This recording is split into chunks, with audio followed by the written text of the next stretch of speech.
Russia हमारे लिए बहुत ज़रूरी है, वो हमारा दोस्त है, निरंतर हम उनके साथ दोस्ती रही है और वो बहुत कठिन मुश्किल जब भी कोई समय रहा उसमें उन्होंने हमारा साथ दिया है। ट्रंप के ऊपर सीधा कोई कटाक्ष नहीं किया, उनके खिलाफ कोई बात नहीं की।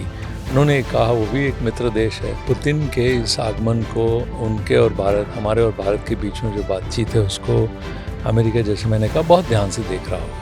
वो चाहता है, अमेरिका अब चाहता है कि बड़े जो जहाज़ हैं जो युद्ध में जो काम में आते हैं वो अमेरिका से खरीदा जाए।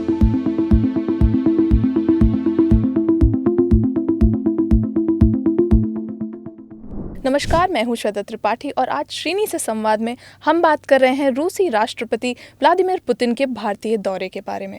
हमारे साथ हैं द फेडरल के मुख्य संपादक Shri S Srinivasan sir. Sir, बहुत बहुत धन्यवाद हमसे जुड़ने के लिए। नमस्कार श्वेता। सर, सबसे पहले बात करी जाए तो ये पुतिन के दौरे के बाद भारत और रूस का जो संबंध है वो और मजबूत होता दिखाई दे रहा है। तो अंतर्राष्ट्रीय स्तर पर अगर देखा जाए तो इस दौरे को और भारत की छवि को किस प्रकार देखा जाएगा? देखिए, ये काफ़ी मुख्य दौरा वो है, विज़िट है उनका। वो इसलिए कि ये 10वीं बार वो जो है भारत आ रहे हैं। इसके पहले भी आ चुके हैं, कई तरह की बातचीतें हुई है और यहाँ से जो अमेरिका और चाइना और बाकी जो देश हैं उनके जो अंतर्राष्ट्रीय जो वहाँ के जो राजनीति देखते हैं वो भी उसको बहुत ध्यान से देख रहे हैं। ये कहा जाए तो ये इतना ज़्यादा मुख्य है, ये जो विज़िट है उनका, पुतिन का, कि पूरा का पूरा दुनिया नज़र गाड़े हुए है और देख रहा है कि क्या हो रहा है। वो इसलिए ज़रूरी हो जाता है। तो आप देखिए, फ़िलहाल अमेरिका जो है 2 देशों के ऊपर उन्होंने, भारत और रशिया दोनों के ऊपर एक तरीके से एक सैंक्शन लगाए हैं। उन्होंने बहुत सारे जो है व्यापार के तौर पे कई सारे जो हैं वो सैंक्शंस लगाए हैं रशिया के ऊपर। सैंक्शन का मतलब ये हुआ है कि कई सारे प्रतिबंध जो लगाए हैं उनके व्यापार पे। दूसरा, अमेरिका ने ये भी कहा है कि रशिया से भारत को तेल नहीं खरीदना चाहिए और उस कारण हम दोनों ही देश जो हैं वो प्रभावित हैं इस अमेरिकी डिसीजन से। उस कारण हम दोनों ही जो हैं उससे उभर के वापस कैसे बाहर आएँ, वो एक बहुत बड़ा एक सवाल है। भारत ने क्या किया कि अमेरिका की बात मानते हुए वहाँ से कच्चा तेल लेना कम कर दिया है। इस हद तक कम कर दिया है कि शायद हम उनसे तेल बिल्कुल ना लें।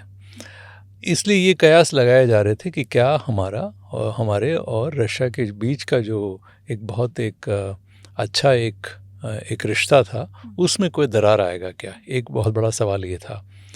मगर पुतिन के इस आगमन के बाद ऐसा लग रहा है कि ऐसा कुछ नहीं है।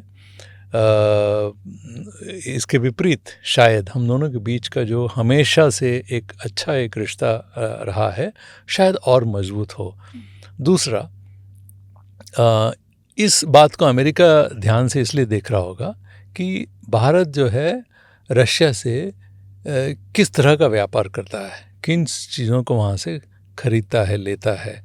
अभी आप देखेंगे और भारत और जो रशिया के बीच में जो व्यापार है वो $65 बिलियन का है और वो उनके हमारे खिलाफ है।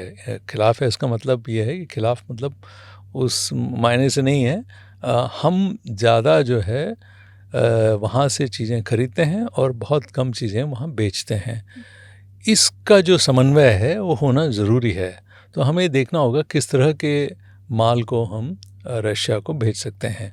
उसमें कहा जा रहा है कि IT सर्विसेज हैं, जो तकनीकी जो चीज़ें हैं जो हम उनको दे सकते हैं क्या रशिया को।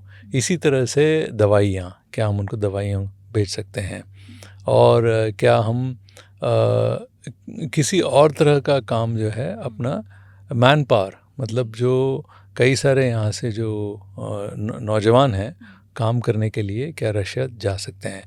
आपको मालूम है कई लोग यहाँ से पढ़ने भी जाते हैं वहाँ पर रशिया में, उन लोगों को भेजा जा सकता है। इस तरीके से हम ये कोशिश कर रहे हैं कि $60 बिलियन, $65 बिलियन जो हम दोनों के बीच का व्यापार है उसको बढ़ा के $100 बिलियन तक किया जाए। और हमारा अपेक्षा है रशिया से कि हम उनसे कुछ अच्छे जो हैं जो युद्ध के जो उपकरण हो सकते हैं उनसे ख़रीदें। जैसे हवाई जहाज़ है, एक बहुत ही जो एक सबसे तेज़ माना जाता है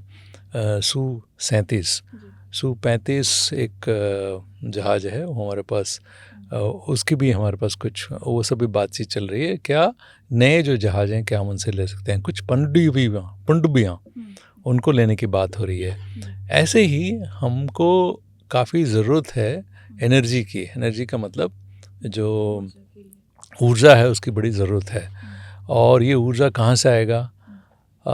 ये बात अब तय है कि जो कोयला और जो हाइडल जो है उनसे जो ऊर्जा आता था उसमें कमी होने की काफ़ी संभावना है। वो इसलिए कि हमारा पूरा का पूरा जो मौसम बदल रहा है उस कारण से बहुत सारे मुश्किलें हम लोगों के सामने हैं।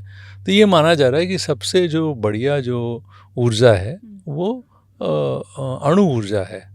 और अणु शक्ति को बढ़ाने के लिए क्या हम क्या हम रशिया के साथ और हाथ जोड़ सकते हैं और चीज़ें ले सकते हैं।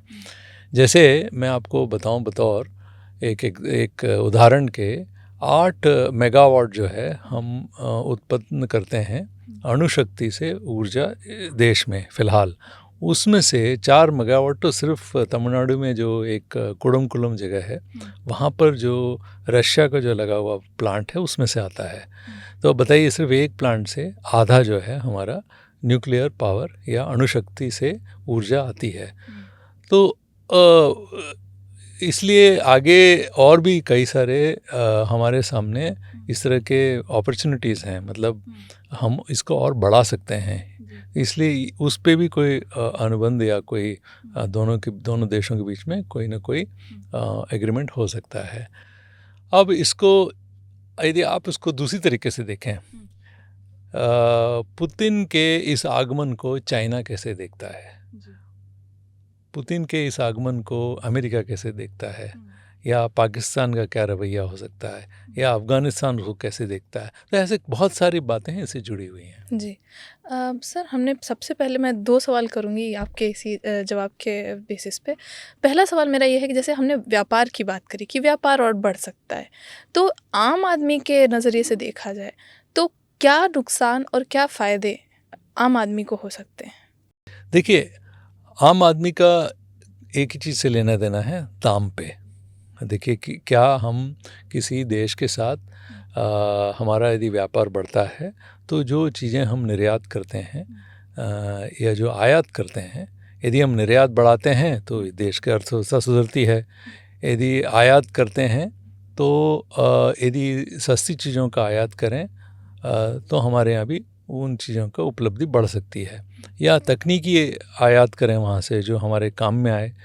ये सब जो है एक तरीके से पूरे देश के जो एक पूरा का पूरा जो इकॉनमी है उस पर असर पड़ता है। मगर यहाँ पर कुछ और भी और कारण हैं। ये देशों के बीच जो एक तरह का जो बड़े देशों के बीच का जो एक रिलेशनशिप है, उनके बीच में जो मित्रता या शत्रुता का जो वातावरण है, ये सभी को एक तरीके से सभी पर इसका असर पड़ता है। अच्छे यदि हमारे रिश्ते होते हैं बाकी देशों के साथ तो हम आगे और तेज़ी से बढ़ पाएंगे। फ़िलहाल यदि देखा जाए तो रशिया के जो हमारा हमेशा बहुत अच्छे संबंध रहे हैं रशिया से। इसके पहले यूएसएसआर हुआ करता था, उसका विघटन होने के बाद उसमें से रशिया बन के आया। तब से हमारा जो रिश्ता है हमेशा उनके साथ अच्छा ही रहा है। इसका असर कैसे आपने देखा होगा, जो हमारे जितने जो युद्ध हुए हैं पाकिस्तान के साथ, सबसे पहला हुआ 48 में। तब तो हमारे पास कुछ भी नहीं था, जो कुछ भी था जो अंग्रेज़ छोड़ गए थे वही हमारे पास लड़ाई के उपकरण वही थे, उसी से वो लड़ाई लड़ी गई। उसके बाद जो अगला जो 65 का जो युद्ध हुआ उसमें भी हमारी काफ़ी हालत गंभीर थी। और 62 में जो चाइना के साथ हुआ उसमें तो हमारे जवानों के पास तो ठीक ठाक मतलब जूते भी नहीं थे, कपड़े नहीं थे, उस तरह का हालत था जो ठंड से उनको बचा सकें। मगर 71 का जो हमारा बहुत ही एक जब इंदिरा गांधी थी और बांग्लादेश का जो एक नया बना, उसमें पूरा का पूरा समर्थन हमको रशिया से मिला, क्योंकि पाकिस्तान का समर्थन अमेरिका कर रहा था। तो हमको पूरा का पूरा जितने उपकरण हैं वो सब हमको रशिया से ही मिले हैं। आप टैंक देख लें, हवाई जहाज़ देख लें, पनडुब्बियाँ देख लें, या बड़े बड़े जितने ये जो है पानी में जो जहाज़ हैं वो देख लें, वो सब जो हैं वो आए सब रशिया से ही हैं। तो इस तरीके से हमारे जो देश का सुरक्षा है उसमें काफ़ी मदद हमको मिला है। मगर ये सब स्थितियाँ तब थीं जब देश पूरा का पूरा जो दुनिया दो ध्रुवों में बटा हुआ था। एक ध्रुव अमेरिका, दूसरी तरफ यूएसएसआर, जो बाद में रशिया हो गया था। मगर फ़िलहाल हालत ये है कि एक ध्रुव से अब हट के कई सारे अब जो बहुध्रुवीय एक दुनिया का जो राजनीति है वो वातावरण बनते आ रहा है, क्योंकि अमेरिका का जो पहले जो ताकत थी वो थोड़ा सा कम हुआ है, चाइना उभर के ऊपर आया है, रशिया जो है पहले यूएसएसआर में जो ताकत थी वो तो नहीं है, मगर रशिया को अभी भी आप कम आकलन नहीं कर सकते। इसके अलावा भारत भी एक बढ़ता हुआ एक देश है। तो अभी क्या है, बाकी भी और देश हैं, तो बहुध्रुवीय एक वातावरण बनता जा रहा है। कोई एक देश का वर्चस्व हो पूरे दुनिया पे, वो अब शायद ना रहेगा। तो उनका यहाँ पर आना ये भी इंगित करता है कि ये दुनिया का जो राजनीति है वो किस तरफ जा रहा है। जी सर, जैसे अभी हमने बात करी अमेरिका की, और बड़े देशों में बात की जाए तो अमेरिका हमेशा से एक बहुत महत्वपूर्ण देश रहा है। तो क्या पुतिन का भारत आना अमेरिका को चुभ सकता है, और अगर ऐसा होता है तो भारत और अमेरिका के रिश्तों पर किस तरह का असर पड़ेगा? देखिए, ज़रूर इस पुतिन के इस आगमन को, उनके और हमारे और भारत के बीच में जो बातचीत है उसको अमेरिका, जैसे मैंने कहा, बहुत ध्यान से देख रहा होगा, और उसको तब चुभेगा यदि हम कुछ और चीज़ें रशिया से, अभी तो हमने तेल उनके कहने पे ख़रीदना बंद कर दिया, मगर यदि हम बड़े हवाई जहाज़ और ख़रीदें उनसे, वो चाहता है, अमेरिका अब चाहता है कि बड़े जो जहाज़ हैं जो युद्ध में जो काम में आते हैं वो अमेरिका से ख़रीदा जाए। अब हम यदि उनको छोड़ के रशिया से दोबारा ख़रीदते हैं तो उनको तो अच्छा नहीं लगेगा। तो वो ज़रूर इस बात को देख रहा होगा कि किस तरह का हम उनके साथ रिश्ता रखते हैं, क्या करते हैं। ये भी देखेगा कि अणुशक्ति में हम क्या कर रहे हैं, क्योंकि अमेरिका चाहता है कि जो छोटे न्यूक्लियर प्लांट्स हैं, जो छोटे अणुशक्ति की क्षमता रखने वाले जो उनके पास जो प्लांट हैं, वो हम उनसे ख़रीदें। हम जो हैं रशिया से बड़े जो है अणुशक्ति जो वो हैं उन पर ना जाएं। तो वो भी एक कारण है, तो वो उसको भी बहुत ध्यान से देखेगा। देखिए, रशिया इस बात को बहुत अच्छे से समझता है, इसीलिए कल जब पुतिन आए थे, उन्होंने एक इंटरव्यू दिया एक चैनल को, और उसमें उन्होंने साफ तौर पे ये कहा, हमारा भारत के साथ अच्छा रिश्ता रखना और उसको बढ़ाना ये मतलब नहीं है कि हम किसी तीसरे देश के खिलाफ हैं। उनका ये कहना था कि हम किसी देश के खिलाफ नहीं हैं, हमारा तो आपसी रिश्ता है, और ये भी कहना है कि हर देश का अपना रिश्ता किसी और देश के साथ बनाना और उसको संयोगे रखना उनके अपने जो उनका जो स्वावलंब है वो इसको दूसरी तरीके से नहीं देखा जाना चाहिए। और दूसरी तरफ जब पुतिन यहाँ पर आए, ये बात साफ करने के लिए कि हम ऐसा नहीं है कि पूरी तरीके से जो है झुक गए हैं रशिया की तरफ। रशिया हमारे लिए बहुत ज़रूरी है, वो हमारा दोस्त है, निरंतर हम उनके साथ दोस्ती रही है, और वो बहुत कठिन मुश्किल जब भी कोई समय रहा उसमें उन्होंने हमारा साथ दिया है, तो हम उनके साथ खड़े हैं, वो हमारे साथ खड़ा है, ये भारत कह रहा है। बट उसके साथ साथ मोदी जी ने एक बात और कही आज कि यूक्रेन में जो झगड़ा है वो शीघ्र उसका एक अंत होना चाहिए। ये इस बात का भी एक वो है कि देखिए, ऐसा नहीं है कि हम ये नहीं, पुतिन जी को ये नहीं कहते हैं कि देखिए आप जो है युद्ध अपना जारी रखें। वहाँ पर तो उन्होंने थोड़ा सा यूक्रेन की भी तरफदारी करने की कोशिश की, खुल के नहीं करी है, मगर उसका अंदेशा यही है कि हम थोड़ा सा दोनों चीज़ों को शांति की तरफ ले जाके दोनों को थोड़ा सा बैलेंस करके चल रहे हैं। दूसरा, हम ये भी समझते हैं कि इससे जो यूरोप में उसका असर होगा, क्योंकि यूरोप जो है यूक्रेन का साथ दे रहा है, इसलिए भारत ये कहने की कोशिश कर रहा है कि देखिए हम जो हमारा रिश्ता हर देश का वो हमारे संबंध हैं, वो अपने बल पे हैं। हम इस पे किसी और को किसी तरह का कोई किसी तरह का कोई अपेक्षा या वो किसी को इस पे कोई आपत्ति नहीं होना चाहिए। जी, जी, जी। अब जैसा कि आपने यूक्रेन की बात उठाई, उसी पे मेरा अगला सवाल है कि जैसे भारत कह रहा है कि हम शांति के साथ खड़े हैं। हमें अभी इस स्थिति को देखते चला जाए, तो क्या यूक्रेन और रूस के बीच जो टकराव चल रहा है, उसको रोकने में किसी तरह का भूमिका भारत की हो सकती है? देखिए, फ़िलहाल जो भूमिका है ये ज़्यादातर मॉरल है। हम सिर्फ कह सकते हैं रशिया को कि देखिए ये युद्ध ना, हम इसके आगे हमारे हाथ में कोई बहुत बड़ा वो नहीं है। हम उन पे एक दबाव डाल सकते हैं। वो दबाव आज उन्होंने डाला है कि देखिए शांति ज़रूरी है, ये ज़माना जो है शांति का है, झगड़े का नहीं है। मगर दूसरी तरफ पुतिन जो है वो भी शांति चाहते हैं। उन्होंने कहा हम भी शांति चाहते हैं, हम इसके खिलाफ नहीं हैं। मगर वार्ता कहाँ पर जाके रुकी है, इस बात को हमको देखना है। डॉन बास्क एक जो उनका पूर्वी इलाका है, उसका हथिया लिया है अब रशिया ने यूक्रेन से, और वो ये साफ तौर पे कह रहा है कि हम इसको वापस नहीं करेंगे और ये हमारे साथ रहेगा, क्योंकि वो रशियन जो लोग हैं वो बाहुल्य जगह है, वो काफ़ी सारे रशियन मूल के निवासी वहाँ रहते हैं और उनके ऊपर कुछ अत्याचार हो रहे हैं, इसलिए उनकी रक्षा करना हमारा दायित्व बनता है। ये उनका रशिया का कहना है। दूसरा, रशिया इस बात से नाराज़ है कि नेटो में यूक्रेन को मिलाने की क्यों बात हो रही है। नेटो, यदि आप जानते होंगे कि वो यूरोपियन देशों का एक संगठन है जो किसी युद्ध काल में आपस में एक दूसरे की मदद करता है। तो नेटो का जो मेंबरशिप है वो उन्होंने ऑफ़र किया, उन्होंने दिया, पेशकश की कि हम यूक्रेन को देंगे।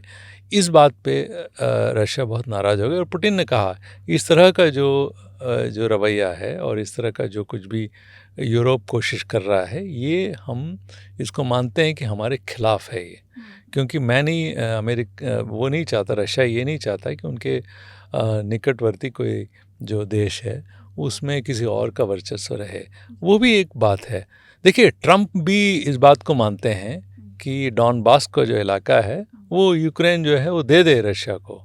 ट्रंप भी इस बात को मानते हैं, मगर यूरोप उसके खिलाफ है और वो नाराज़ है और यूक्रेन में भी उसको लेके काफ़ी तनाव है।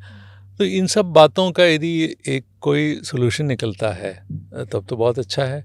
इसलिए उस जो कल का जो एक इंटरव्यू था उसमें भी पुतिन ने ट्रंप के ऊपर सीधा कोई कटाक्ष नहीं किया, उनके खिलाफ कोई बात नहीं की। उन्होंने कहा वो भी एक मित्र देश है और वो जो कर रहे हैं वो उनके लिए जो ज़रूरी है, उस देश के लिए ज़रूरी है, वो वही कर रहे हैं, यही कहा उन्होंने। जी। आगे क्या होता है ये तो देखने वाली बात है। अभी हमारे पास एक और दिन है कि आगे क्या सामने आता है। आगे की उनकी जो भी बातचीत होती है उसके हिसाब से जो भी बाहर आएगा ये देखने वाली बात है। सर बहुत-बहुत धन्यवाद हमसे जुड़ने के लिए। धन्यवाद।